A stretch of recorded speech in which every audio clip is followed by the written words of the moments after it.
Everyone, welcome to the Prominent Academy. बच्चे, मेरा नाम है ममता और आज हम करने वाले हैं क्लास 10th के 9th चैप्टर को, लाइट, रिफ्लेक्शन एंड रिफ्रैक्शन। तो बच्चे, इसमें सबसे पहले हम ये बात करते हैं कि लाइट का हमारी लाइफ में इंपॉर्टेंस क्या है। बच्चे, कोई भी ऑब्जेक्ट है, वराइटीज ऑफ ऑब्जेक्ट जो आप अपने आसपास देख पा रहे हो, ड्यू टू लाइट ही आपको वो चीजें दिखती हैं। क्योंकि जैसे आप कमरे में अगर लाइट लगी होगी तभी आपको हर चीज विजिबल होती है। दिन में आप हर चीज को प्रॉपरली देख सकते हो। क्यों? क्योंकि ऑब्जेक्ट्स पे लाइट रिफ्लेक्ट करती है जो आपकी आईज रिसीव करते हैं, जिसके कारण आप कोई भी चीज देख पाते हो। तो बेसिकली हम ये कह सकते हैं कोई ट्रांसपेरेंट मीडियम है जहां से एक लाइट ट्रेवल होती है, जिससे हम नंबर ऑफ थिंग्स जो है, फिनोमिना जो हमारे आसपास हो रहे हैं, चीजें, हम सब चीजें देख सकते हैं। चाहे वो इमेज मिरर पे फॉर्मेशन की हो, चाहे स्टार की ट्विंकलिंग हो, चाहे रेनबो बन रहा है, चाहे हमारी लाइट्स वगैरह जितनी भी बेंड वगैरह हो रही है, उनसे ये सब कुछ होता है। अब मैं बात करूँ, एक कोई ओपेक ऑब्जेक्ट है। ट्रांसपेरेंट वो है जिसके आर पार हमें सब कुछ दिख रहा है। ओपेक वो जिसके आर पार हमें कुछ चीजें ना दिखे, जैसे आपका लैपटॉप लगा लो, आप खुद लगा लो, वो चीजें। अब अगर मैं बात करूं, अगर मैं ये बात करूं कि अगर कोई चीज ट्रांसपेरेंट है, उससे सीधा लाइट्स पास हो रही है और हमें चीज दिखेगी। कोई चीज ओपेक है तो उस केस में क्या होता है कि जो स्ट्रेट लाइंस हैं वो नहीं बनती होती, वो हल्की सी बेंड हो जाती होती है। इसी चीज को हम कहते हैं डिफ्रैक्शन। ये जो फिनोमिना है डिफ्रैक्शन का, ये कह सकते हैं कि जो हमारी लाइट है in the form of wave ही मूव करती होती है। अगेन हम बात करें, जैसे 20th सेंचुरी की बिगनिंग में वेव थ्योरी ऑफ लाइट जो है वो इनएडुकेट मानी जाती थी। ये माना जाता था कि ये एक तरीके से इंट्रैक्शन होती है लाइट की मैटर्स के बीच में। बट इसका समवट बिहेवियर जो हम कहते थे वो स्ट्रीम ऑफ पार्टिकल्स के अकॉर्डिंग कहते थे। बट ये चीज बहुत ज्यादा कंफ्यूजन कंटिन्यू की काफी सालों के लिए। बट लेटेस्ट जो थ्योरी आई है उसमें ये बताया गया है कि जो हमारी लाइट है, ना ही वो वेव की फॉर्म होती है, ना ही वो पार्टिकल की फॉर्म होती है। बट हम ये कह सकते हैं कि जो हमारे पार्टिकल्स होते हैं, जो लाइट में पार्टिकल्स होते हैं, वो कौन सा नेचर शो करते हैं? हमें वेव नेचर शो करते हैं। बच्चे, अब इस चैप्टर में हम फिनोमेना पढ़ेंगे, रिफ्लेक्शन क्या होते हैं, रिफ्रैक्शन क्या होती है, by using the straight line propagation of light. तो इन कंसेप्ट्स को अच्छे से पढ़ने के लिए सबसे पहले इन्होंने टॉपिक दिया हमें रिफ्लेक्शन ऑफ लाइट। रिफ्लेक्शन का मतलब क्या होता है? जैसे अगर मैं बात करूं, हमारे पास कोई एक पॉलिश सरफेस है, जैसे कि आपका मिरर हो गया घर का, वहां से एक लाइट रिफ्लेक्ट होगी, उस पर जब पड़ेगी तो ये लॉ ऑफ रिफ्लेक्शन को हमें बताएगी। जैसे कि वो प्रॉपर्टी शो करते हैं। पहले क्या कि जैसे अगर मैं बात करूं, एक प्लेन है, प्लेन से जैसे यहाँ पे उन्होंने कहा एक स्मूथ सरफेस है, यहाँ पे जैसी कोई रे आएगी, ये होते हैं नॉर्मल।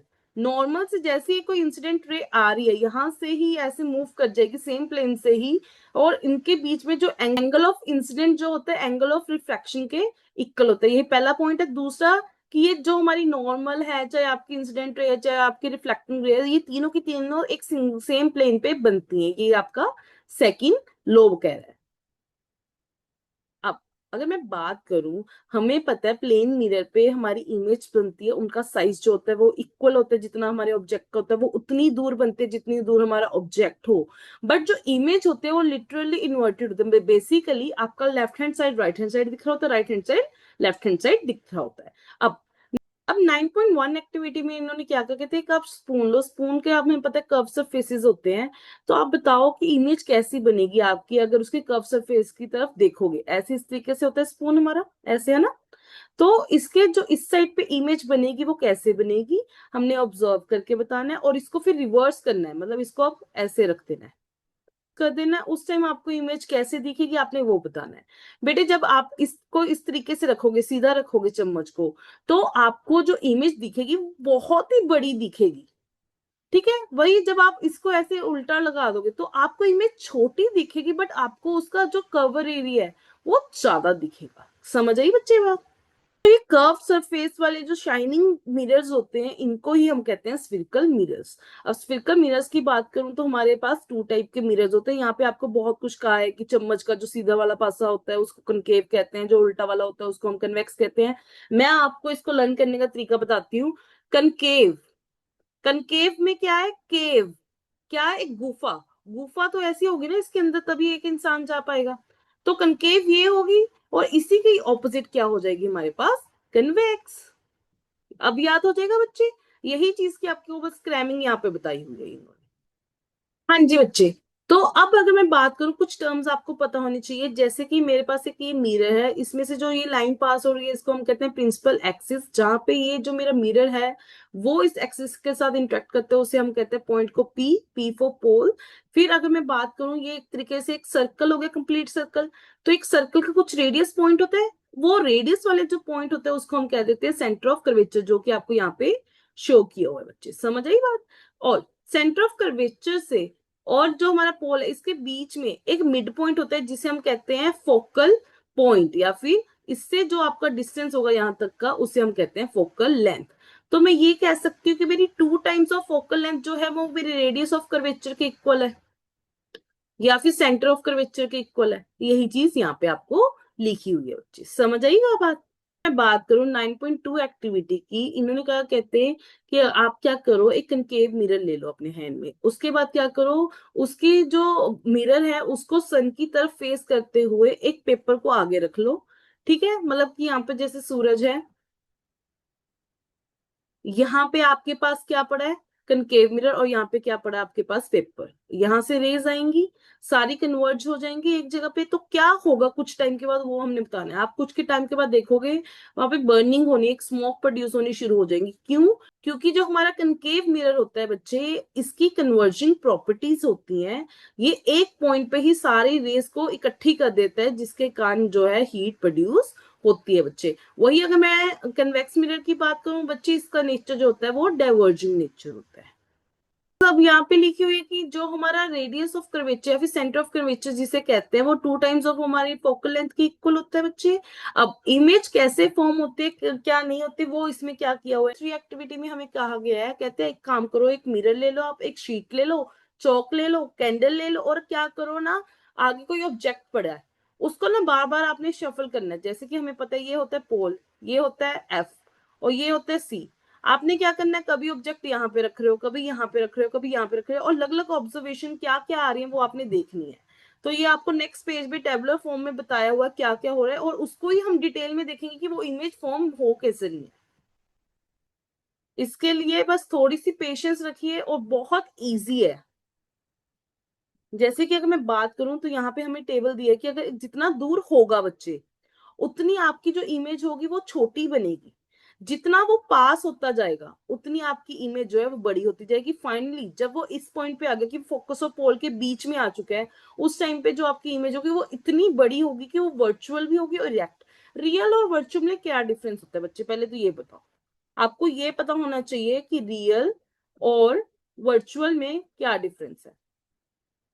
रियल का मतलब होता है जब मैं कह रही हूँ कि सच में जो रेज हैं वो जाके छू के वापिस आ रही हैं।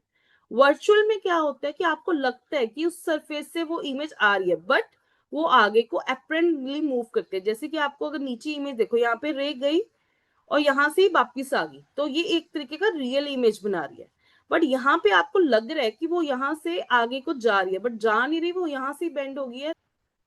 तो ये किस टाइप का हो गया बच्चे, वर्चुअल इमेज होगी।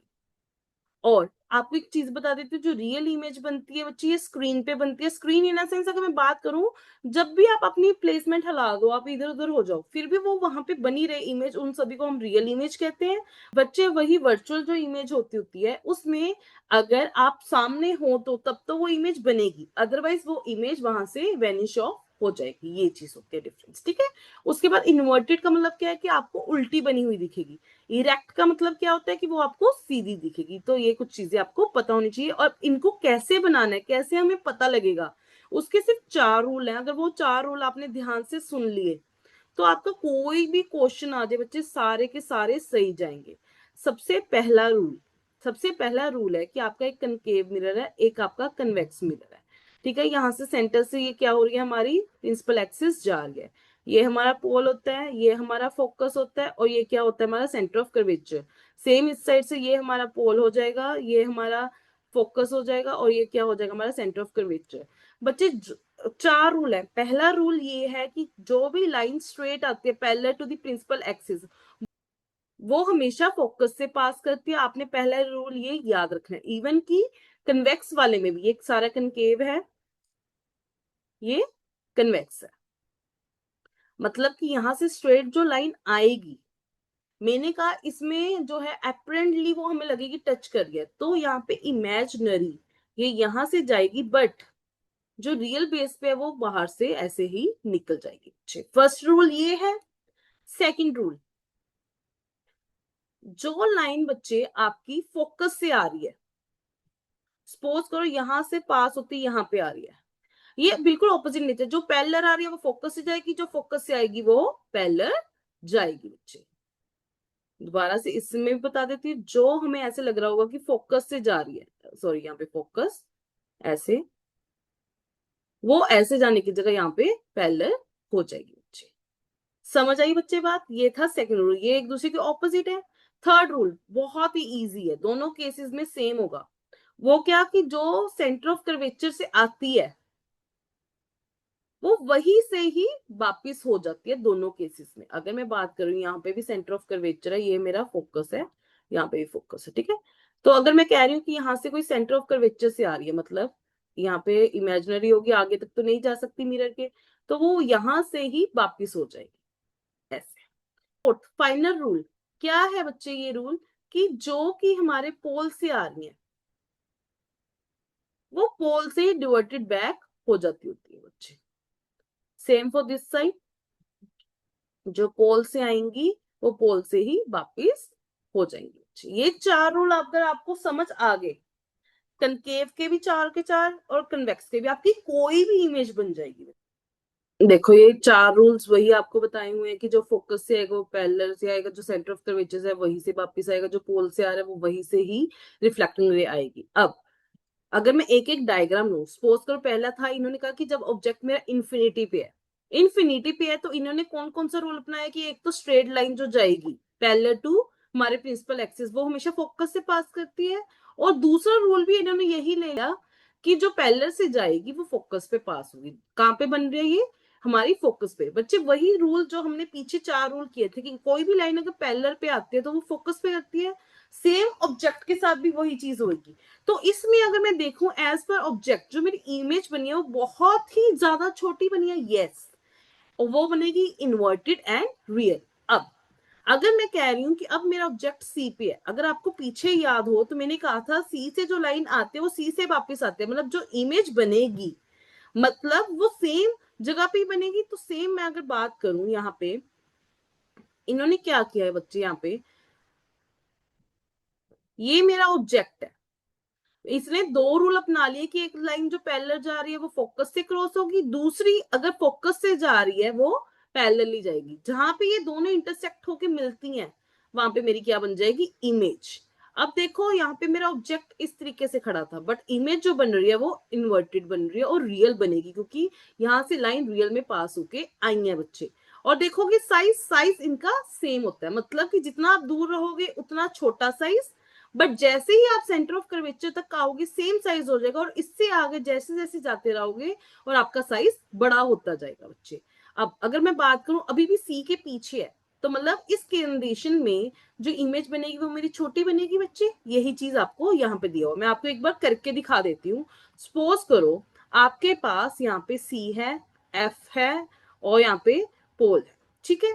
अब मैंने कह दिया कि मैंने अपना जो ऑब्जेक्ट है समवट यहाँ पे रख दिया, और मैंने कह दिया बताओ इसकी इमेज कहां बनेगी। आपको फोर रूल किए थे, कौन कौन से फोर रूल किए थे? एक कि जो लाइन पैरेलल से जाती है वो हमेशा फोकस से ही क्रॉस करती है। दूसरा हमने रूल क्या किया था कि जो फोकस से जा रही है, जो फोकस से जाती है वो हमेशा पैरेलल होती है। थर्ड रूल हमने क्या किया था, जो सेंटर ऑफ कर्वेचर से आती है वो सेंटर ऑफ कर्वेचर से ही वापस हो जाती है बच्चे, ये किया था। और लास्टली हमने किया था कि जो पोल से आएगी वो पोल से ही वापस हो जाएगी। अब इनमें से कोई चार रूल अपनाएंगे। सपोज करो इन्होंने यहाँ पे हमें, जैसे इन्होंने एक तो स्ट्रेट लाइन ये वाला यूज किया है और दूसरा ये वाला किया है, हम ये दोनों यूज करने के लिए, मतलब इन्होंने ये दो रूल यूज किए, हम ये दो रूल नहीं यूज करते, हम ये दो कर लेते, एक ये वाला एक ये वाला। तो इसमें क्या करती हूँ मैं, पहले ये इसको मैं फोकस से लेके चलती हूँ। अगर कोई चीज मेरी यहाँ से फोकस से जाएगी तो वो पैरेलल हो जाएगी, यस और नो? तो मैं कह रही हूँ अगर कोई चीज मेरी फोकस से जाएगी तो यहाँ से पैरेलल हो जाएगी, यहाँ से आ रही है यहाँ से जा रही है। दूसरा मैंने रूल क्या लेना है कि यहाँ से जब मैं पोल से जाएगी तो वो पोल से ही कट होके जाएगी बच्चे। तो अब देखो ये कहाँ पे बनी है, अगर यहाँ पे देखो यहाँ पे कट लगा है तो मतलब मेरी इमेज कहाँ पे बनेगी बच्चे, यहाँ पे बनेगी। अगर आप अब ध्यान से देखो ऑब्जेक्ट के साइज से मेरा जो इमेज का साइज है वो बड़ा है बच्चे, वही चीज यहाँ पे हुई है, ऑब्जेक्ट इतना सा इमेज इतनी बड़ी बनी है। और इसके अलावा रियल और इन्वर्टेड है, वही चीज मैंने आपको कहा है, जैसे आप सेंटर ऑफ कर्वेचर के आगे जाते जाओगे इमेज बड़ी होती जाएगी, एक ऐसा पॉइंट आएगा जब आप फोकस से भी आगे चले जाओगे, उस कंडीशन में जो आपकी इमेज बनेगी वो वर्चुअल एंड इरेक्ट बन जाती होती है बच्चे, समझ आई बात। अब इन्होंने कहा कि अब नेक्स्ट टॉपिक है कि जो हमारे कनकेव मिरर्स के यूजेस क्या है। ये टॉर्चेस में, सर्च लाइट में, व्हीकल्स के जो हेडलाइट्स हैं उसमें यूज आता है पैरेलल बीम्स देने के लिए। इसके अलावा शेविंग मशीन में कि हमें कोई इमेज जो है वो बड़ी दिखे, या फिर डेंटिस्ट वगैरह भी इसको यूज करते हैं कि दांत जो है वो पेशेंट का प्रॉपरली दिखे, वो एनालाइज कर पाए, ये चीज होती है बच्चे, समझ आई बात। ये तो हो गया कनकेव मिरर के बारे में। अब कन्वेक्स मिरर की बात करें, वही जो 4 रूल जैसे इसके किए थे 4 रूल, उसको याद करते हुए हमारी सारी इमेज बन जाएंगी बच्चे। आपको करके दिखाती हूँ मैं। अब जब मैं कन्वेक्स मिरर की बात करती हूँ बच्चे, इसमें सिर्फ 2 सिचुएशंस ही लेते हैं। पहले कि जब हमारा ऑब्जेक्ट इंफिनिटी पे पड़ा है, इंफिनिटी पे पड़ा है तो हमने कुछ रूल्स किए थे। क्या रूल्स थे, 2 मिनट में, let me change my colour.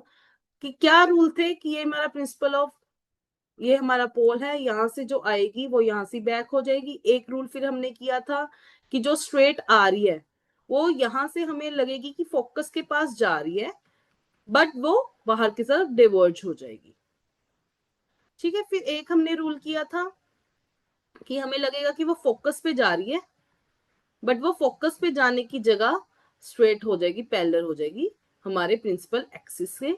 वही लास्ट हमने किया था कि हमें लगेगा कि एक लाइन जो है वो सेंटर ऑफ कर्वेचर से, सेंटर ऑफ कर्वेचर की तरफ जा रही है, बट वो वहां से जाके वहीं से ही वापिस हो जाएगी, अपेरेंटली वो वहां तक मूव करेगी बेटे। तो इनको यूज करते हुए ये 2 इमेजेस बनाई हैं, जिसमें फर्स्ट इमेज में इन्होंने क्या क्या रूल अपनाया है। एक तो ये पैरेलल वाला कि पैरेलल गई और वहां से डिवर्ज आउट होगी। दूसरी वाली भी सेम लेके हमारे पास, अगर देखो ऑब्जेक्ट इतना बड़ा है, जो इमेज है वो कितनी सी छोटू सी, तो हाईली छोटी सी होगी, वो वर्चुअल होगी बट इरेक्ट होगी। वही दूसरा कंडीशन भी सेम होगा कि अब जब हमारे पास एक डेफिनेट एक है कि कहाँ पे हमारा ऑब्जेक्ट पड़ा है, उस कंडीशन में इन्होंने कौन, एक तो ये सेंटर ऑफ कर्वेचर वाला, इसमें ना आपकी मर्जी होती है, इसमें ये नहीं होता कि जो इन्होंने यूज किया आपने भी वही यूज करना है। आप ये वाला रूल भी यूज कर सकते हो, ये भी जो आपको इजी लगे आपने वो रूल यूज करना है। एक तो ये रूल इन्होंने ये वाला यूज किया, दूसरा ये वाला रूल यूज किया। इन 2 रूल्स को यूज करके इन्होंने ये इमेज बना दी। अगर आप ध्यान से देखो दोनों ही सेम साइड पे बनी हुई है, तो ये वर्चुअल और इरेक्ट है, बट एज पर ऑब्जेक्ट जो इमेज है वो हमारी कैसे बन रही है, बहुत ही छोटी बच्चे। हाँ जी बच्चे, अब एक्टिविटी 9.6 में इन्होंने क्या कहा, कहते हैं ऑब्जर्व करो कि एक बहुत दूर एक ऑब्जेक्ट पड़ा है, से कि एक ट्री है, और आप प्लेन मिरर से देखो क्या आपको फुल लेंथ जो इमेज है वो बनेगी बच्चे, नहीं बनेगी। एटलीस्ट आपको हाफ लेंथ पे, मतलब हाफ डिस्टेंस पे होना चाहिए अगर आप फुल लेंथ इमेज जो है वो ट्री की चाहते हो। और इसमें इन्होंने कहा कि अब ना प्लेन मिरर अलग अलग साइज का ले लो। तो अब देखो कि क्या उसमें अब आपका जो ट्री है वो प्रॉपरली आएगा बच्चे। जितना आप बड़ा प्लेन मिरर लोगे उतनी ही पॉसिबिलिटी होगी कि उसकी उतनी ही लेंथ कवर होनी शुरू होगी। अब इन्होंने कहा फिर अब क्या करो, कनकेव मिरर ले लो और कन्वेक्स मिरर ले लो, फिर देखो क्या उसमें फुल लेंथ इमेज बनेगी। बच्चे कनकेव में तो पहली चीजें बड़ी करके दिखते हैं, तो बच्चे उस कंडीशन में हमें फुल लेंथ ट्री नहीं मिलेगा। बट कन्वेक्स मिरर का नेचर क्या होता है कि ये चीजों को छोटा करके दिखाता है बट ज्यादा दिखा देता है एरिया, तो हमें कन्वेक्स मिरर में प्रॉपरली फुल लेंथ ट्री दिखेगा बच्चे। यही चीज यहाँ पर लिखी हुई है कि जो फुल लेंथ हमें इमेज मिलेगी वो कन्वेक्स मिरर में मिलेगी। जैसे कि अगर मैं बात करूं, ऐसा ही एक मिरर जो है आगरा फोर्ट में है, जो कि ताजमहल को फेस करता है। जब आप आगरा फोर्ट को विजिट करते हो तो आपको ताजमहल की फुल इमेज दिखती है। क्यों? क्योंकि वहां पे कौन सा मिरर लगा हुआ है बच्चे, कन्वेक्स मिरर। अब कन्वेक्स मिरर के यूजेस बताए हुए हैं कि जो हमारे व्हीकल्स है उनके साइड्स पे जो मिरर नहीं लगे होते, रियर व्यू वाले जो होते हैं, वो क्यों लगे हुए हैं कि हमें दोनों साइड के जो व्हीकल्स के दोनों साइड पे एक प्रॉपर विजिबिलिटी हो कि हमारे आगे पीछे क्या है क्या नहीं, कितना का ट्रैफिक हमारे पीछे है, जिससे हमारी जो ड्राइविंग हो वो सेफली हो पाए। इसके अलावा अगर मैं बात करूं, ये हमें जो कन्वेक्स मिरर है हम इन्हें प्रेफर क्यों करते हैं, क्योंकि ये जो हमें इमेज देते हैं वो इरेक्ट होती है, ऑल्दो वो डिमिनिश्ड है, बट ये लार्ज एरिया कवर करते हैं, जिससे कारण हमारी जो ड्राइविंग होती है, ड्राइवर जो है वो लार्ज सरफेस एरिया को देख सकते हैं कि पीछे कितनी पॉसिबिलिटी है, जो कि प्लेन मिरर में देखना पॉसिबल नहीं होता बच्चे। अब नेक्स्ट अगर मैं बात करूं कि अगर हमने फॉर्मूलाज वगैरह करने हैं तो उसमें अगर स्फेरिकल मिरर है उनके क्या क्या साइन होते हैं, वो कैसे करते हैं बच्चे। अगर आपको ग्राफ आता है, ये क्या होता है एक्स एक्सिस, ये क्या होता है माइनस एक्स एक्सिस, ये क्या होता है बच्चे वाई एक्सिस, और ये क्या होता है माइनस वाई एक्सिस। को ही ध्यान में रखते हुए हमारा कोई भी क्वेश्चन हो सकता है। कैसे, जैसे जो आपकी ये लाइन है इस पे आप मिरर सपोज करते होते कि आपका मिरर ऐसे पड़ा है। अब देखो अगर मैं बात कर रही हूँ यहाँ से मेरा कोई ऑब्जेक्ट पड़ा है यहाँ पे, तो मैं बात करूँ यहाँ पे -1 -2 -3 ऐसे होता है, तो जो मेरा डिस्टेंस आएगा वो नेगेटिव में आएगा। वही अगर मैं इस साइड पे कहती हूँ मेरा ऑब्जेक्ट पड़ा है या फिर इमेज बन रही है, तो इस साइड पे क्या आएगा बच्चे पॉजिटिव। तो आपने सिर्फ आपको ये ग्राफ होना चाहिए कि अगर सपोज करो नीचे को यहाँ पे इमेज बन रही है और आपको कह दिया उसकी हाइट, हाइट तो मतलब ये हो गया हमारा वाई एक्सिस, तो वो नेगेटिव में हो गया। बट अगर आपको कहते हैं डिस्टेंस, डिस्टेंस मतलब ये होगा, ये सीधी वाली साइड होगी, तो ये कौन सी है पॉजिटिव साइड, तो उसके कंडीशन में आप पॉजिटिव वैल्यू लोगे। समझ आई बच्चे बात, दोनों में डिफरेंस क्या है मैं दोबारा से बता देती हूँ। जैसे कि मेरे पास ये है, अगर मैं सपोज करो कोई चीज यहाँ पे पड़ी है और मैंने आपको कह दिया कि इसके डिस्टेंस की जो वैल्यू होगी वो पॉजिटिव में होगी कि नेगेटिव में होगी। एक हम लेंगे डिस्टेंस जिसे मैं एक्स कह रही हूं, दूसरा मैं कहूंगी हाइट जिसे मैं एच कह रही हूँ, और मैंने कह दिया कि जो इसकी वैल्यू होगी डिस्टेंस की वो पॉजिटिव होगी कि नेगेटिव होगी। ये हमें पता है एक्स एक्सिस होता है, ये वाई एक्सिस होता है। तो इस कंडीशन में जो हमारा डिस्टेंस होगा बच्चे, वो हमारा इस पॉइंट से यहां तक का डिस्टेंस है, तो ये जो डिस्टेंस होता है ये 1 2 3 4 ऐसे होता है, तो ये किस वे में आएगा, ये पॉजिटिव आएगा बच्चे। वही हाइट की बात करूं, हाइट इस तरीके से होती है, मतलब हमने ये वर्टिकल वाला देखना होगा तो ये वाई एक्सिस के अकॉर्डिंग होगा, तो ये भी किस में आएगी बच्चे पॉजिटिव वैल्यू आएगी। अब ऑपोजिट केस ले लो। ऑपोजिट केस कैसे, अगर सपोज करो अब मेरा जो ऑब्जेक्ट पड़ा है वो इस साइड पे पड़ा है और मैंने कह दिया कि इसका डिस्टेंस कितना है। मेरे को पता है ये माइनस एक्स एक्सिस है, ये माइनस वाई एक्सिस है। अगर ये इस साइड पड़ा है तो यहाँ से जो डिस्टेंस है वो माइनस एक्स एक्सिस के अकॉर्डिंग आएगा, मतलब उस कंडीशन में इसकी जो वैल्यू आएगी वो माइनस में आएगी। हाइट की बात करूं, हाइट मतलब वो वाई एक्सिस की ये वाली साइड से हमें पता लगेगा कितनी हाइट में ये, यस और नो, तो वो भी किस में आएगा बच्चे नेगेटिव में। ये तो गए सिंपल केस। सपोज करो अब थर्ड कंडीशन में ये ले लेती हूँ कि अब जो है मेरी कोई चीज जो इमेज बनी है वो इस साइड पे बनी है। अब बात करते हैं, जब मैं बात कर रही हूँ अब डिस्टेंस की, तो ये सेंटर पॉइंट ही क्यों, क्योंकि हमारा मिरर यहाँ पे पड़ा है। तो इससे अगर मैं डिस्टेंस की बात कर रही हूँ तो मैं ये वाली लाइन देखूंगी तो ये मेरी एक्स वाली होगी, तो उस कंडीशन में पॉजिटिव आ जाएगा। बट अगर मैं हाइट की बात करूं तो वो हम ये मेजर करते थे ना ओवरऑल लेंथ, तो ओवरऑल लेंथ मतलब ये वाली हाइट होगी। अगर ये वाली हाइट मैं कर रही हूँ कि ये कितनी लेंथ है, तो जो हमारा माइनस वाई है वो नेगेटिव में वैल्यू देते हैं, तो इस कंडीशन में ये नेगेटिव हो जाएगी। समझ आया बच्चे, ये पॉजिटिव नेगेटिव हमने किस बेसिस पे लेनी होती है हमारे न्यूमेरिकल्स में। एंड इन्हीं साइंस को यूज करते हुए हमने इस फॉर्मूले में वैल्यूज भरनी होती हैं बच्चे। वैसे ही जैसे आपको यहाँ पे डिपिक्ट किया हुआ कि अगर मैंने हाइट देखनी है तो मैं ऊपर की तरफ, मतलब इसको मैं वाई एक्सिस मान लूंगी, तो हाइट जो है मेरी ऊपर की तरफ जा रही है, मतलब वाई एक्सिस के अकॉर्डिंग। नीचे को देखोगे तो माइनस वाई के अकॉर्डिंग। तो आप इस तरीके से यहाँ पे वैल्यूज को फिल करोगे। यहाँ पे वी क्या है हमारे पास, डिस्टेंस ऑफ इमेज, और यू क्या होता है डिस्टेंस ऑफ ऑब्जेक्ट, और एफ क्या होता है फोकल लेंथ। वही मैग्निफिकेशन, मैग्निफिकेशन का मतलब होता है रिलेटिव टू ऑब्जेक्ट, हमें इमेज कितनी बड़ी या फिर कितनी छोटी दिखती है बच्चे, ये यूनिटलेस होता है। क्यों, क्योंकि अगर मैं बात करूं हाइट ऑफ इमेज, ये भी हम मीटर में निकालते हैं और नीचे वाली भी जो है वो सेंटीमीटर मीटर किसी में निकालेंगे, तो लेंथ की यूनिट लेंथ के साथ कट हो जाएगी, तो ये हमारी मैग्निफिकेशन जो होती है वो यूनिटलेस होती है। बट यहाँ पे अगर मैं बात करूं ये यूनिटलेस नहीं होगा, जो आपका आंसर आएगा वो सेंटीमीटर मीटर में आएगा, क्योंकि हमने फाइनली डिस्टेंस फाइंड करना है। समझ आई बात। मैग्निफिकेशन एक तो हम हाइट बेस पे निकाल सकते हैं, बाई चांस हमारे पास हाइट नहीं गिवन है तो उस केस में हम minus V upon U, minus यहाँ पे फिजिक्स में जहां पे भी माइनस आ गया, माइनस का मतलब है वो ऑपोजिशन, जो डायरेक्शन है वो ऑपोजिट है एक दूसरे के, इस चीज को डिपिक्ट करता है बच्चे। समझ आई बात? एक न्यूमेरिकल लेते हैं जिससे आपको इजिली कंफर्टेबली समझ आएगा कि मैंने ये साइंस और ये फॉर्मूलाज जो है इसको कैसे रिलेट किया है। उससे पहले एक छोटी चीज बस आपने मार्क करके रखनी है कि अगर नेगेटिव साइन आ रहा है मैग्निफिकेशन में, तो ये मान लेना कि जो हमारी इमेज बनेगी वो कैसी बनेगी बच्चे, रियल। बट यही अगर पॉजिटिव साइन आएगा हमारी मैग्निफिकेशन का, तो उसका मतलब जो इमेज बनेगी वो कैसी बनेगी बच्चे, वर्चुअल। समझ आई बच्चे बात? उसको कन्वेक्स मिरर है, कन्वेक्स मिरर ऐसे होगा बच्चे, और उस पे आप एक तरीके से ऑटोमोबाइल में आपका रियर व्यू आ रहा है, ठीक है, और यहाँ पे आपको कह दिया कि रेडियस ऑफ कर्वेचर मतलब सी की वैल्यू जो है आपको यहाँ से यहाँ तक का डिस्टेंस कितना दे दिया, 3 मीटर। उसके बाद आपको कहा कि एक बस जो है वो आपने मिरर से देखनी है, जो कि यहाँ से 5 मीटर दूरी पे है। मतलब यहाँ से सेंटर ऑफ कर्वेचर, मतलब यहाँ का भी सेंटर ऑफ कर्वेचर 3 होगा, उसके भी पीछे है, मतलब 5 मीटर पे है, ठीक है। अब आपको कह दिया कि इसकी पोजीशन क्या होगा, नेचर क्या होगा, साइज क्या होगा।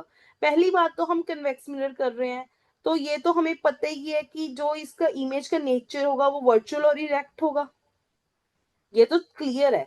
बट पोजीशन क्या होगी, साइज क्या होगा, वो निकालने के लिए हमें जो ये दो फॉर्मूलाज दिए हुए थे, हम इनको यूज में लेके आएंगे बेटे। अब हमें क्या दिया हुआ है यहाँ पे, हमें एक तो रेडियस ऑफ कर्वेचर की वैल्यू दी हुई है, एक हमें ऑब्जेक्ट का डिस्टेंस दिया हुआ है। पहले तो हमें इमेज का डिस्टेंस देखना होगा। अब जब मेरा ऑब्जेक्ट इस साइड पे पड़ा है, अब इसका मैंने डिस्टेंस देखना है, तो वही रूल अपनाएंगे यहाँ पे कि यहाँ पे मेरा एक्सिस है, ये हमारा एक्स एक्सिस हो गया, ये हमारा माइनस एक्स एक्सिस हो गया, तो ये नेगेटिव साइड पड़ा है, तभी पता लगा यहाँ पे माइनस का साइन क्यों आया। वही रेडियस ऑफ कर्वेचर वो इस साइड से है, वो पॉजिटिव साइड पे, तभी करके उसके आगे साइन के लगा बच्चे पॉजिटिव। समझ आई अब बात ये क्यों यूज हुआ। अब मेरे को सेंटर ऑफ कर्वेचर के अकॉर्डिंग फॉर्मूला नहीं करना, क्योंकि फॉर्मूला में तो मैंने फोकल निकालनी है, फोकल लेंथ, तो उस फोकल लेंथ जो होती है वो मेरे रेडियस के हाफ होती है। मैंने यही बताया था हमारा सर्कल का जो रेडियस होता है उसका जो हाफ होता है उसे हम फोकल लेंथ कहते हैं। तो हमने इससे पहले तो फोकल लेंथ निकाली, और हमारे फॉर्मूले में हमने प्रॉपर्ली मेंशन करना है, अगर आपकी v की वैल्यू, u की वैल्यू नेगेटिव में पॉजिटिव है, उसके अकॉर्डिंग जब आप वैल्यू निकालोगे।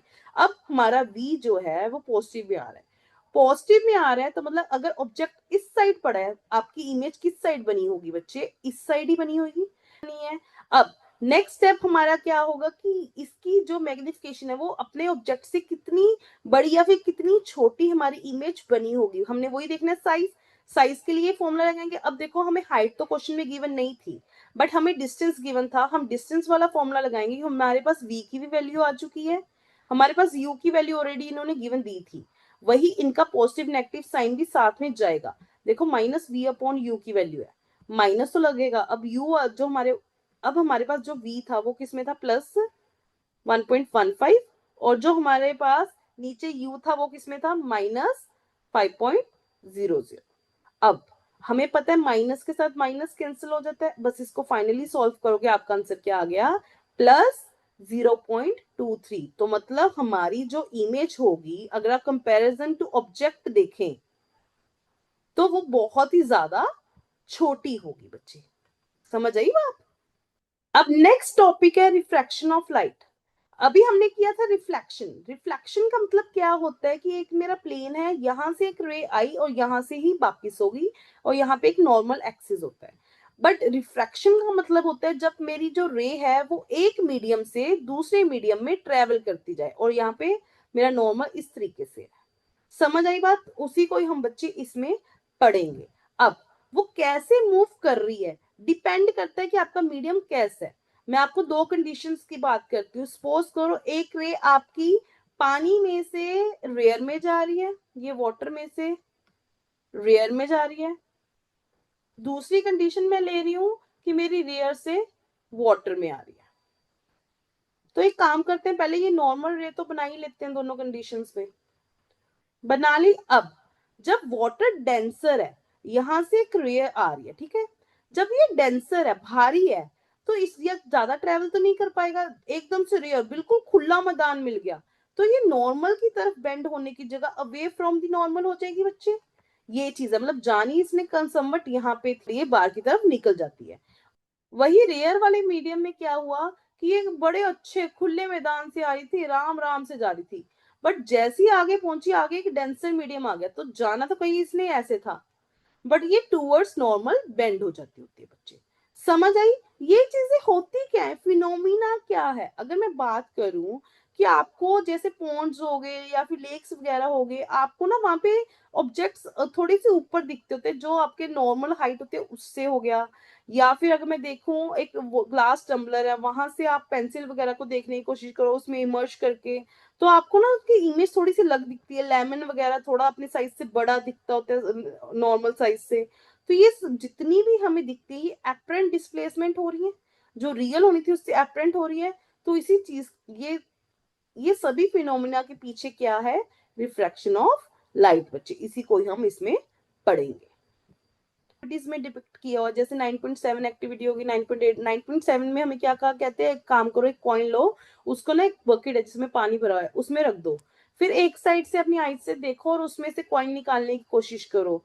क्या आप उसमें सक्सीड होगे? नहीं बच्चे। क्यों? क्योंकि उसकी जो ओरिजिनल में जहां पे वो पड़ा है उससे हम थोड़ा अपलिफ्टेड जगह पे दिखेगा, तो हमारे से एग्जैक्टली वो पिक एक टाइम में नहीं हो पाएगा।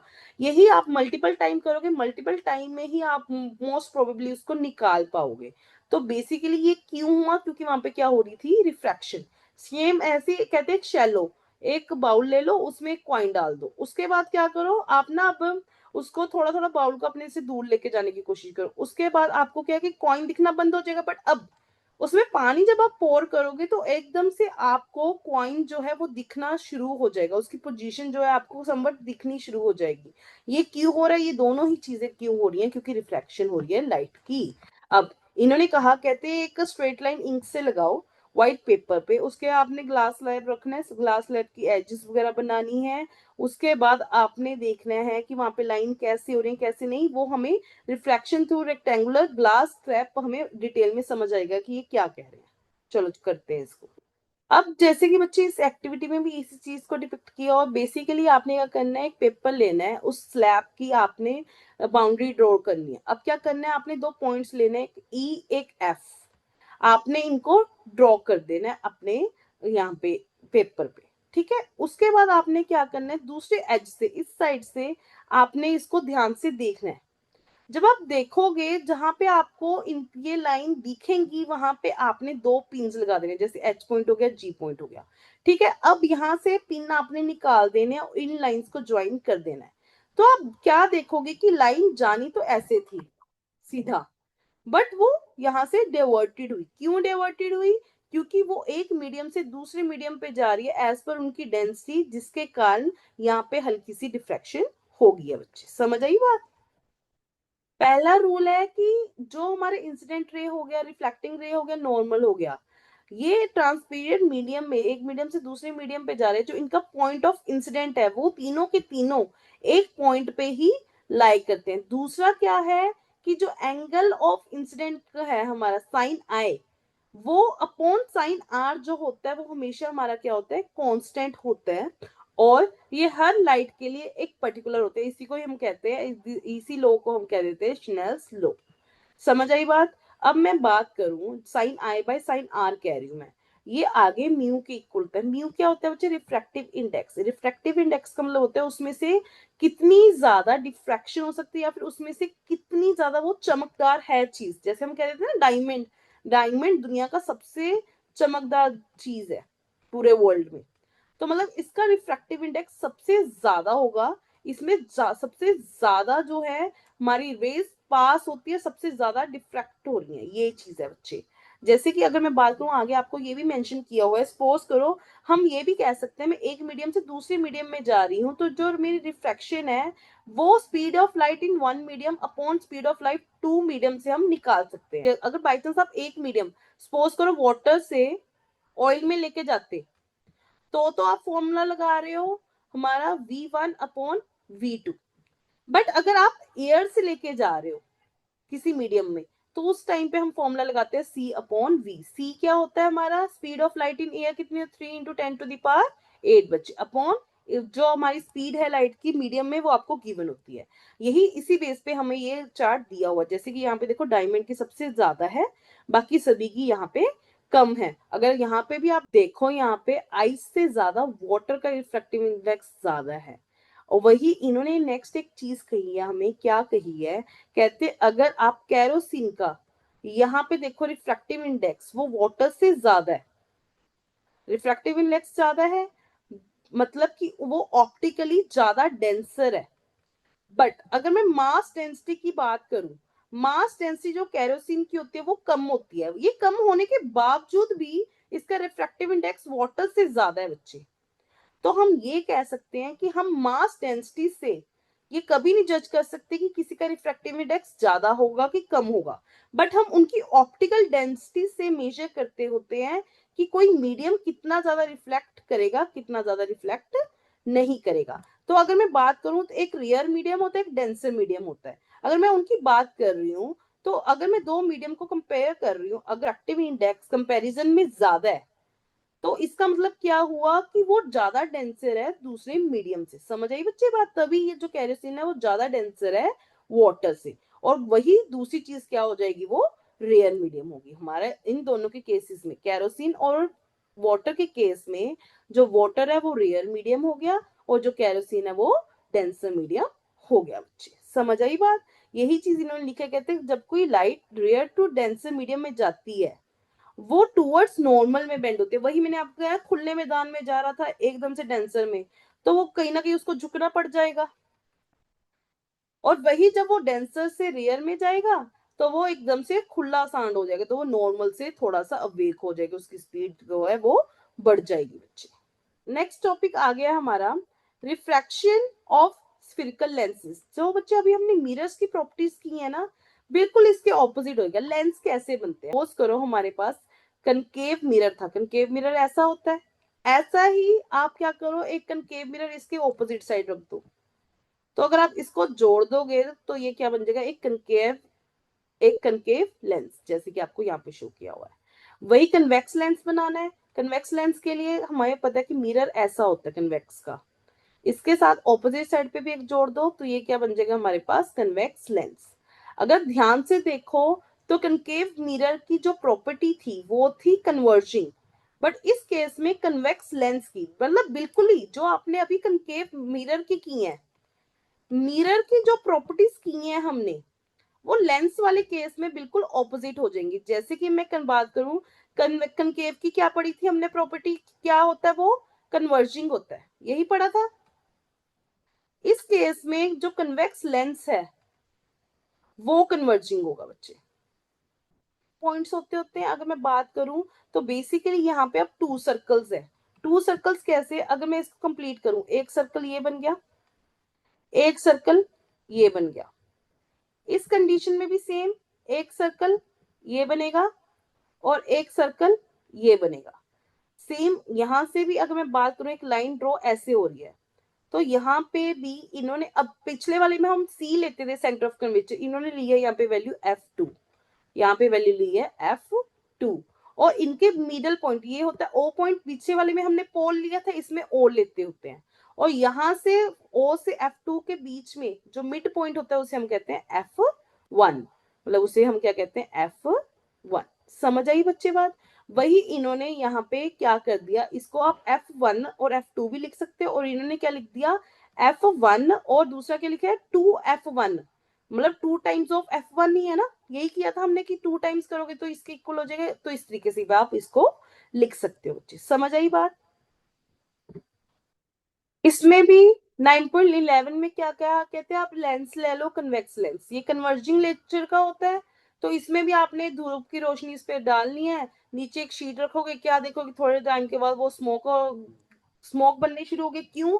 क्योंकि जो रेज है वो सारी एक जगह पे कंसंट्रेट होगी, जिसके कारण जो पेपर है वो बर्न हो गया बच्चे। 9.12 में आप क्या करो कि इमेज कैसे बनेगी लेंसेज से, वही जितना आपका दूर ऑब्जेक्ट होगा, इसमें ये सारी प्रॉपर्टीज हमने कनकेव मिरर की थी। लेंस वाले केस में ये सारी प्रॉपर्टी किसकी बन जाएंगी, कन्नी बच्चे, कन्वेक्स लेंस की, कि जितना दूर ऑब्जेक्ट होगा उतनी ही इमेज छोटी बनेगी और रियल इन्वर्टेड बनेगी, और जितना वो पास आता जाएगा उतना वो बड़ा होता जाएगा। फाइनली अगर वो फोकस और ओ के बीच में आ गया तो बड़ा सा ऑब्जेक्ट बनेगा, बट वर्चुअल और इरेक्ट बनेगा बच्चे। इसमें भी वैसे ही 4 रूल्स होंगे जिससे आप कोई भी इमेज फॉर्म कर सकते हो, so वो भी समझ लेते हैं। इस वाला उसके बस ऑपोजिट करेक्टर्स हो जाए, जो कनकेव मिरर की प्रॉपर्टी थी वो कन्वेक्स लेंस की आ जाएंगी, बस यही है और कुछ भी नहीं है। 13 में भी इसने क्या कहा, कहते हैं एक इन्फिनिटी का केस ले लो, एक केस ले लो जब हमें अब एक डेफिनेट पोजीशन पता है ओ किससे और इन्फिनिटी के बीच में कहाँ है, तो ये किसकी बताई हुई यहाँ पे, कनकेव लेंस की। हमने यही प्रॉपर्टीज किसकी पढ़ी थी, कन्वेक्स मिरर की। वही चीज होगी कि वर्चुअल रिएक्ट बनेगी दोनों केसेस में, बट जो इमेज बनेगी वो बहुत ही छोटी बनेगी। यही 4 रूल्स जो है इसमें भी होंगे कि जो लाइन स्ट्रेट बनेगी वो फोकस से पास दिखेगी आपको। ये कौन सा केस हो गया बच्चे, कन्वेक्स लेंस का, उसमें वो यही रूल किसका था, वो कनकेव मिरर का, जिसमें हमें रियल में जो रेज है वो जाती दिख रही थी। और इस केस में ये कौन सा हमें दिखा रहा है, हमें कनकेव लेंस, जिसमें हमें अपरेंटली मूव करती दिख रही है बट वो समवट बैक से जो है फोकल लेंथ से पास हो रही है। और यही प्रॉपर्टी हमने कन्वेक्स मिरर की भी पढ़ी थी।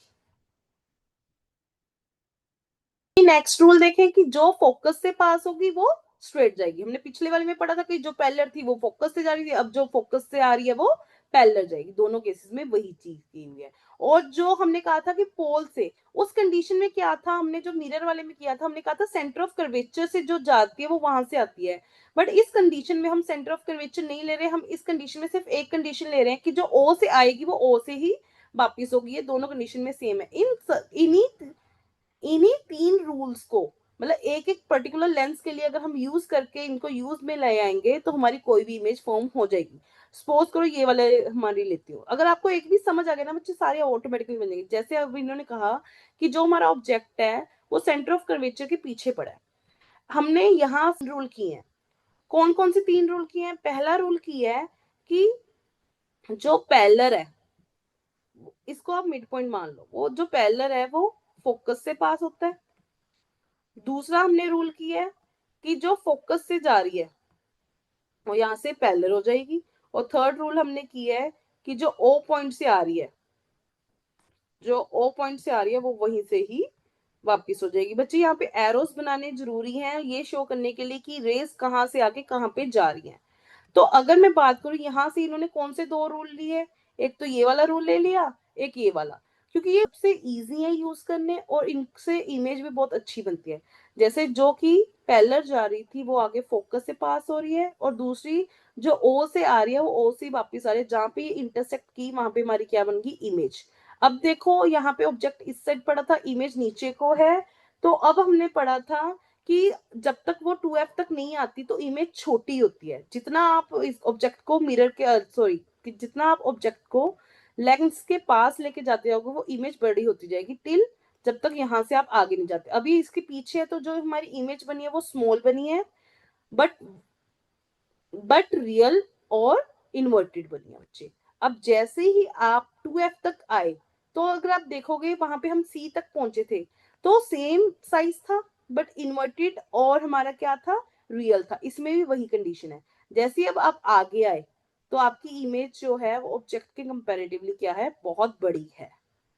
और इससे भी ज्यादा f1 और 0 के आगे आए तो वो क्या बन जाएगी, वर्चुअल और इरेक्ट और बहुत बड़ी सारी, जैसे कि आपको यहाँ पे डिपिक्ट की हुई है बच्चे। देखो इस साइड पे ही बनी है और बहुत बड़ी बनी है, तो इस कंडीशन में ये रियल और इन्वर्टेड की जगह क्या रूल इसने अपना लिया, सिर्फ एक इमेज ने, वर्चुअल और इरेक्ट।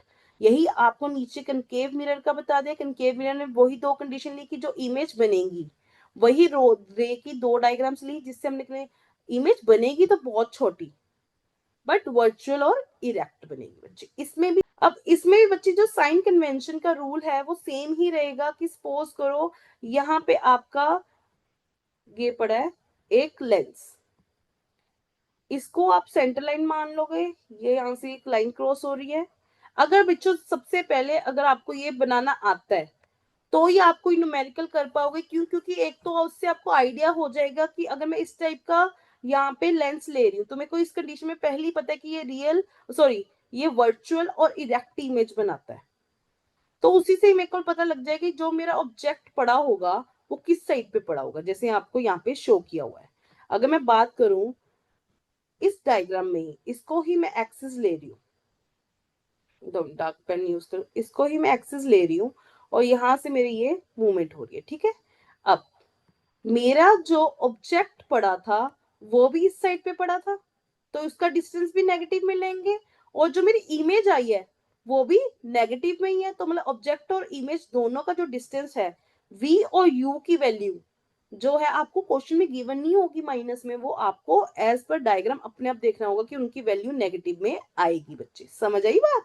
ऐसी अब वही अगर आपको हाइट कह देंगे, हाइट का भी सेम आपने देखना है कि वो किस एक्सिस पे है, y की पॉजिटिव साइड पे है कि नेगेटिव साइड में। इसमें फॉर्मूला सेम होगा जैसे कि मिरर का है, बस मिरर वाले में हम 1/v plus 1/u equal to 1/f करते थे। लेंस वाले कंडीशन में हम क्या करते होते हैं, यहाँ पे प्लस की जगह क्या लगा देते होते हैं बच्चे, माइनस। इसमें भी मैग्निफिकेशन वैसे ही निकालोगे, height of image upon height of object की, मतलब कोई इमेज है वो ऑब्जेक्ट के कंपैरेटिवली कितनी बड़ी बनेगी, उसमें हम क्या लगाते थे, minus V upon U mirror वाले केस में। लेंस वाले केस में यहाँ पे माइनस हट जाएगा बच्चे, यहाँ पे तो सब कुछ ही हट गया, तो माइनस हट के क्या लग जाएगा, v अपॉन यू। समझ आई बच्चे बात? नंबर ऑफ लेंसेज का मतलब क्या होता है, जैसे हम कहते हैं ना देखो कितने नंबर की ऐनक लगी है, वो चीज होगी। अब भी हमने इतना कुछ पढ़ा कि हमारे लेंस के पास एबिलिटी होता है कि वो कन्वर्ज कर जाए या फिर डिवर्ज करे, ये किस पे डिपेंड करता है बच्चे, फोकल लेंथ पे। अगर मैं बात करूं कि हमारी फोकल लेंथ कम है, दोनों ही कन्वेक्स लेंस के केस में भी और कनकेव लेंस के केस में भी, कन्वेक्स लेंस के केस में अगर हमारी फोकल लेंथ छोटी है तो वो बहुत बड़ा एंगल फॉर्म करके जाती है, बट वही अगर हमारे पास कनकेव लेंस है उसमें भी हमारी फोकल लेंथ छोटी है, बट इस केस में जो डाइवर्जेंस होगी वो बहुत बड़ी होगी कंपैरेटिवली अगर मैं लंबे फोकल लेंथ रखूंगी। तो डिग्री ऑफ कन्वर्जेंस या फिर डिवर्जेंस किस पे डिपेंड करती है बच्चे, एक लेंस की पावर पे। तो हम कह सकते हैं कि जो हमारी पावर है उसकी डेफिनेशन ये है कि वो किसके रेसिप्रोकेट है बच्चे, फोकल लेंथ के, मतलब इसको हम पी से डोनेट करते हैं। मैं ये कह रही हूँ कि वो पी के इनवर्स है बच्चे, ये चीज होगी। ऐसा ही यूनिट होते हैं डॉप्टियर, जिसे हम डोनेट करते हैं डी के साथ। और आपको ये पता होना चाहिए कि जो मेरा 1 डॉप्टियर होता है वो 1 पर मीटर स्क्वायर के इक्वल होता है। 1 पर मीटर स्क्वायर के इक्वल क्यों होगा, जो पावर है मैं कह रही हूँ 1/f के इक्वल है। जो f है मेरा फोकल लेंथ वो हम मीटर में निकालते हैं, तो ही करके बच्चे वो अपॉन में है ना, तो करके हम 1 मीटर -1 यहाँ पे लिख रहे हैं, मतलब वो डोनेट कर रहे हैं कि वो अपॉन में। समझ आई बात? अब पावर जो है हमारी किस केस में पॉजिटिव होती है किस केस में नेगेटिव होती है। अगर तो आपके पास कन्वेक्स लेंस है तो पावर आपकी पॉजिटिव होगी, अगर कनकेव लेंस है तो वो नेगेटिव होगी। सपोज करो आपकी वैल्यू जो है पावर की वो होगी प्लस में, +2d, तो उसका मतलब है उस कंडीशन में आपको कौन सा लेंस लगेगा बच्चे, उस कंडीशन में आपको लगेगा कन्वेक्स लेंस। अगर वही वैल्यू आपकी आ गई माइनस में तो मतलब आपको कौन सा लेंस लगेगा बच्चे, कनकेव लेंस। अब इन्होंने कहा है, कहते हैं बहुत सारे ऑप्टिकल इंस्ट्रूमेंट्स होते हैं जिसमें बहुत सारे लेंसेज लगाते हैं। क्यों लगाते हैं, कि इससे हमारी जो मैग्निफिकेशन है वो अच्छी हो जाए और जो इमेज है वो ज्यादा शार्प हमें दिखे।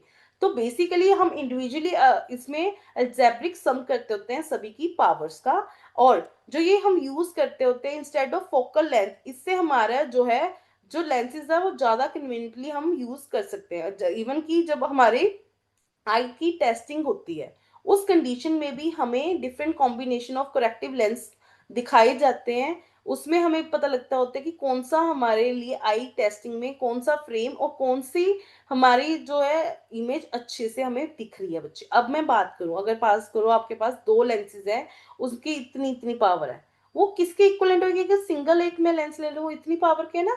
तो बेसिकली जो एडिटिव प्रॉपर्टी है, जैसे ये दो चीजों की जो एडिटिव प्रॉपर्टी है ये यूज की जाती होती है किसी भी लेंस सिस्टम को बनाने के लिए, कि जो मेरा डिफेक्ट हो रहा है इमेज बनाने में वो कम से कम हो। यही चीज हम यूज करते होते हैं चाहे हमने कैमरा बनाना है, माइक्रोस्कोप बनाना है या फिर टेलीस्कोप बनाना है। समझ आई बच्चे बात? ये था chapter. Thank you for watching बच्चे। ये अगर आप कहोगे कि एक बार में समझ आ जाए तो आई होप सो आपको अच्छे तरीके से, अगर आपने सुना होगा तो आपको आ गया होगा, नहीं आया तो आप दोबारा से रिवाइंड कीजिए बच्चे। सबसे इजी लैंग्वेज और जितना कुछ भी आप समझ सकते हो मैंने वो सारे इसमें समझा दिया। आई होप सो आपको अच्छे से समझ आ गया है। We will meet tomorrow for next chapter. Thank you for watching.